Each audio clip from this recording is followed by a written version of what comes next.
Dersimizni başlayalım. Bugün yana aldı bilen grammatik kısmından başlayımız. Bugün öğrendiğin grammatika isimlarning köplik şekli. Biz yeni ötken saatte isimlar bilen biraz tanışıp çıqqan toq. Andan isimlarning aldığı keldigan golland tildagi artikullar bilen tanışıp çıqqan toq. Bugün endi isimlarning köplik şeklini yasashni öğrenimiz. İsimlarning köplik şekli bizning tilimizga solishtirganda sal murakkabroq golland tilda. Mesela bizning tilimizda lar qo'shimchisini qo'shish orqali yasaymiz-ku. Masalan, odamlar, erlar, ayollar degandek. Faqat shu oxirgi bo'g'imninki qandoq so'ziq tovush ekanligiga qarabla shuning masalda larni ham qo'shib yasaydik. Lekin golland tilda ismlarning ko'plik shaklini yasash sal murakkabroq. Ondan golland tilda mesela sizler lügat izlep, biraz sözünü lügatını izleyen vaktinlarda her vakit lügatta isimler birlik şekilde keldi. Birlik şekilde keldi, lekin yeniga kichik lam tırnak içinde izip köplik şekliga munda harf qo'shildi deb berildi. Yani golland tilda mutlaq ko'p qism isimlarning köplik şekli ismning keyniga s yoki n qo'shimchisini qo'shish orqali yasaldi. Andan yani bunda qo'shimchani qo'shish orqali yasalgan ismlar qoidalik ismlar turiga kiradi. Yani golland tilda ismlar qoidalik ism, qoidasiz ism deb shu ko'plikni yasash vaqtida işte ikki turga bo'lamiz. Lekin bunda ismlar qoidalik ismlar, masalan, odamlarningki, ko'ktatlarning, daraxtlarning ismini bildiradigan ism qoidalik ism, uningdan boshqa qoidasiz ism deydigan unda bir qoida yo'q-ku. Pillarning mesela qoidalik pil, qoidasiz pil, lekin qanday pil qoidalik pil, qanday pil qoidasiz pil, uning aniq bir qoidasi yo'q. Shunday qoidasi bo'lmaganligi uchun buning ko'plik shaklini yasash sal bir murakkabroq. Ya'ni qoidalik ismlarning ko'plik shaklini shu s n qo'shimchisini qo'shish orqali yasaymiz. Lekin qoidasiz ismlarninkiga boshqa xil qo'shimchalar yasaldi. Biz tuvanda shu qoidalik va qoidasiz ismlarning har ikkilisininki yani ko'p uchraydigan qoidalik qoidasiz ismlarning ko'plik shaklining yasalishi bilan qisqacha to'xtalib o'tamiz. Oldindan qoidalik ismlarning ko'plik shaklining yasalishi, ya'ni birinchi qoida ikki bo'g'imdan tuzilgan.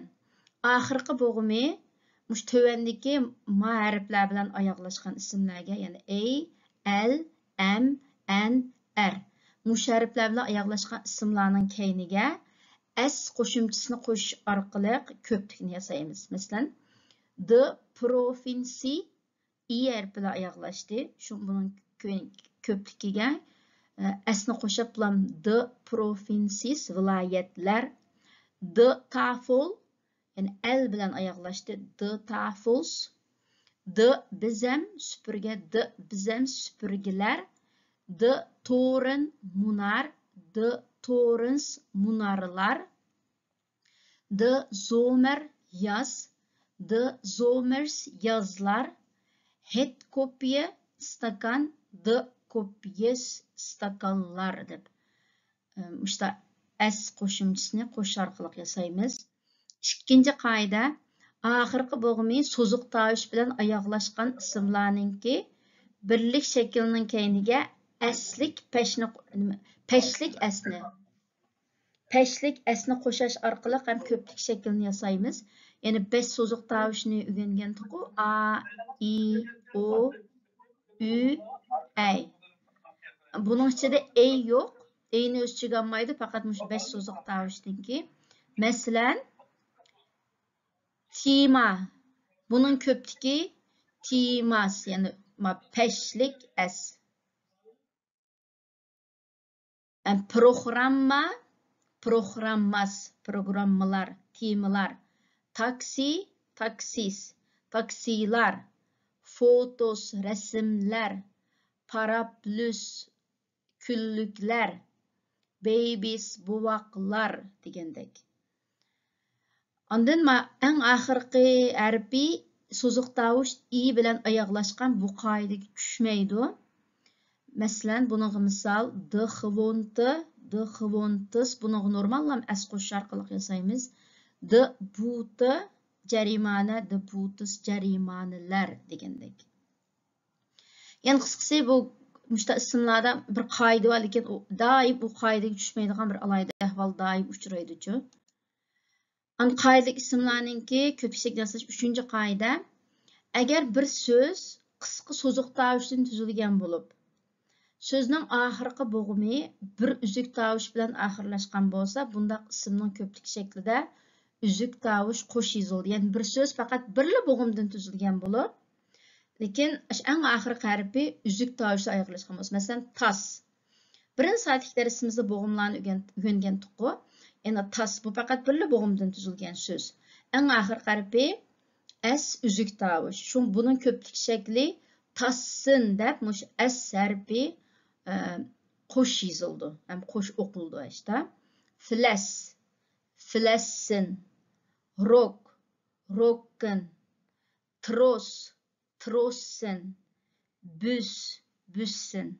Buların hammasi bir bo'g'imliq, lekin oxirgi bo'g'imi eng oxirgi harf so'zningki bo'g'imning eng oxirgi harfi üzük tovush bilan oyoqlashgan ismlar.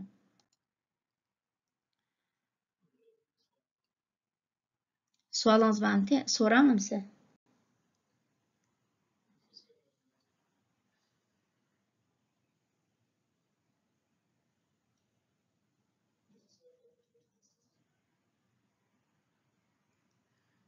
Belki ihtiyatsızlıktan götürüp kalkak şeyde. Belki devam kılayverek hani. Ya hiç kısı yok. Ha hiç kısı yok. Ya. Endi ahir keleyli. Endi 4. bir qoida. Yenilam bir bo'g'imliq so'zlarda agar u so'zningki shu bo'g'imi uzun so'ziq tovushdan tuzilgan bo'lsa, ham eng oxiridagi harf uzuk tovush bilan oxirlashgan bo'lsa, masalan, ram. Biz uzun so'ziq tovush, qisqa so'ziq tovushlarni o'rgangandik-ku. Ya'ni biz o'rgangan shu qoidani ishlatadigan yer endi keldi-ku. Şu agar hozir sizlarga yana uzun so'ziq tovush, qisqa so'ziq tovush aniq bo'lmagan bo'lsa, birinchi darsni qayta anglashinglarni tavsiya qilaman. Ya'ni bir so'zda, ya'ni bir bo'g'imdan tuzilgan bo'lib, masalan, shunday ram, ten, brod, hur degandek. Lekin mushtaq uzun so'ziq tovush va eng oxirgi harfi uzuk tovush bilan oyoqlashgan bo'lsa, u vaqtda buning ko'pligida uzun so'ziq tovush qisqa so'ziq tovushga ojizlashish. Ya'ni ojizlashish degan gap, shu bir so'ziq tovush harfi tushib qoladi. Şu masalan, mana ram, buning ko'pligi ramen. Bir harfi tushib qoldi. Ten, teynen, bunun barmoqi. Brod, broden. Hür, hüren. Hammasida bir so'ziq tovush harfi ko'plik shaklida tushib qoldi. Bunun ko'plik shaklini mushta yasaymiz. Ondan eng oxirgi bir qoidalik ismlarga agar so'zningki oxirgi bo'g'imi 2 dona uzuk tovushdan tuzilgan bo'lsa, u joqda uning ko'plik shakliga n harfini qo'shamiz. Masalan, the card, bilet. Ya'ni qarasanglar r, t deb 2 dona uzuk tovush harfi bor. U joqda buning ko'pligiga n qo'shib the garden, the bard, saqal, the barden, saqallar degandekchi. Yani bular qoidalik ismlar. Yani şu 5 qoidalik ismlarninki ko'plik shaklini yasash qoidasi. Endi kelimiz qoidasiz ismlarga. Qoidasiz ismlarninki birlik ham ko'plik shakli odatda shu lug'atda yoki darslik kitoblarda berilgan bo'ldi. Qoidasiz ismlarning ham o'ziga xos ayrim bir qonuniyati bor. Yuqoridagi 5 qoidaga tushmaydi. Lekin bunda ismlar, bunda qoidasiz ismlar oz sonini egallaydi. Ismlarninki ko'plik shaklini yasashning masalan birinchi qoidasi, ba'zi ismlarning keyiniga erin qo'shimchisini qo'shish orqali uning ko'plik shakli yasaldi.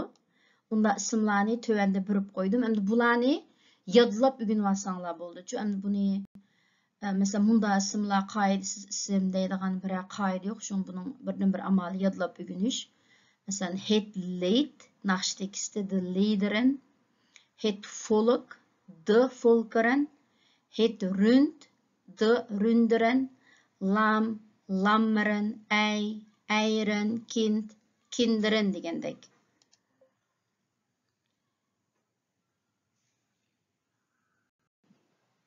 Yani ikinci qoida üzük tavuş qaytalanmaydigan ismlar var.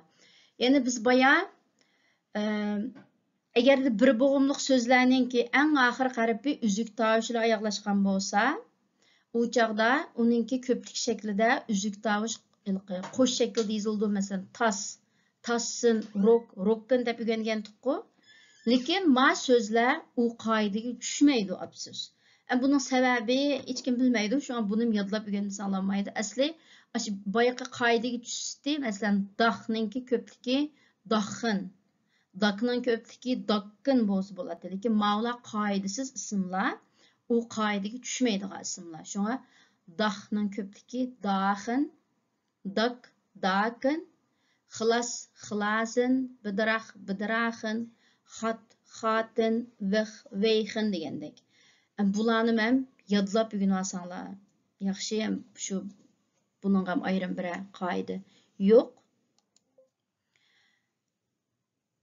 Qoidasiz ismlarning 3-chi xil ko'plik shaklining yasalishi.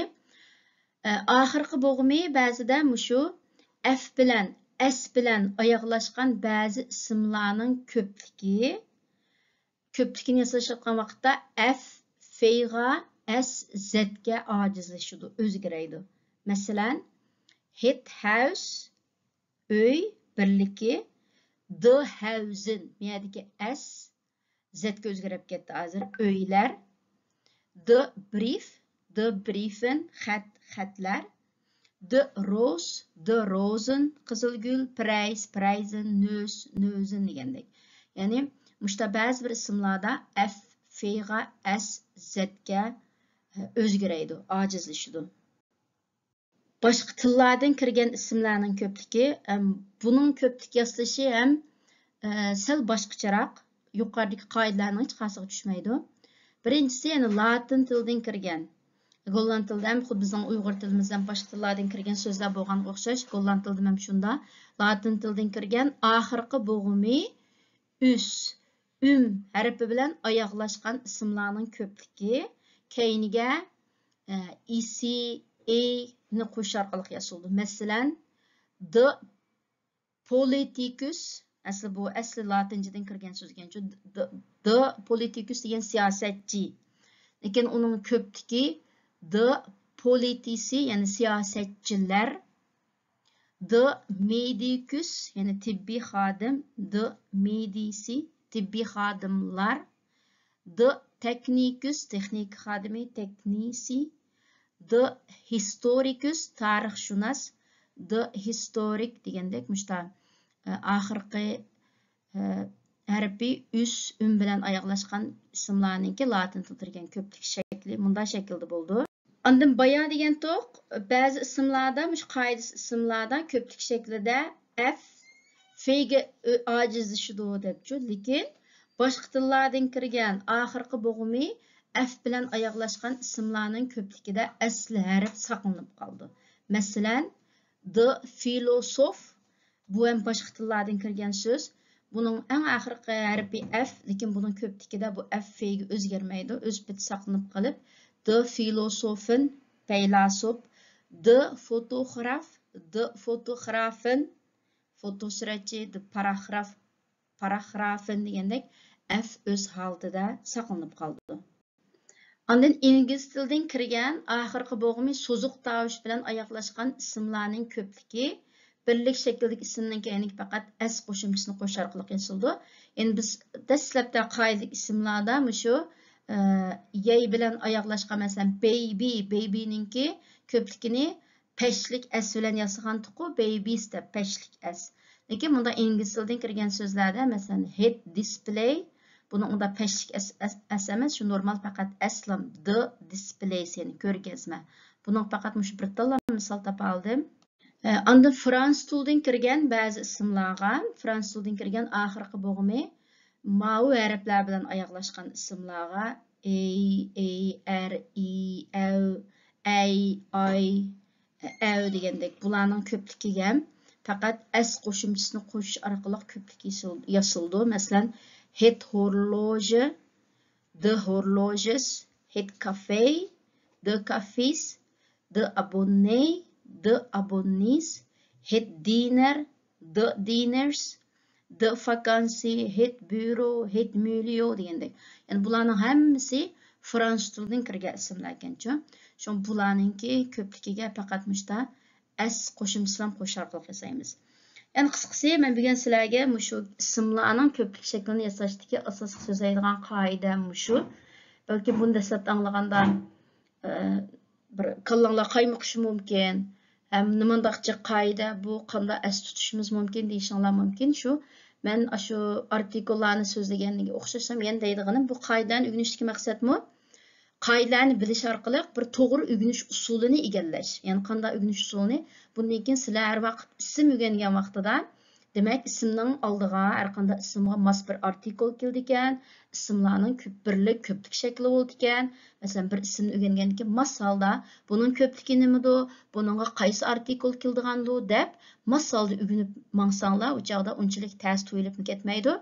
Ham bu qoidani sizlar bir yuzaki bilib olgandan keyin hiç olmaganda cümle içinde bir isimlar kelgan vaqtida mesela sizlar birlikini bilib, lekin ko'plikini bilmaydigan bir ism bo'lsa-mu, unda faraz qilib tepish orqali, ha, mana ko'plikmi deya lug'at izlab baqay debchu, işte bir faraz qilib topa oladigan holga yetalaysizlar qoidani o'rganish orqali-chu. Shunga bu qoidalarni ham bilib olish muhim. Onda men yani topshiriq uchun sizlarni shu baya o'rgangan qoidalarga tushirib bir ko'plikini yasab baqsin deb men 20 so'zni qoldirib qo'ydim. Buni ham ayrim avatib birman. Shunga bu darsni ham hozir ovoz oldik. Buni YouTube kanalimizga yo'llaymiz. Yo'llagandan keyin qayta anglab shu qoidalarni to'xtatib turib, mush so'zlarning ko'plik shaklini yasab baqsanglar bo'ldi, xohlasanglar.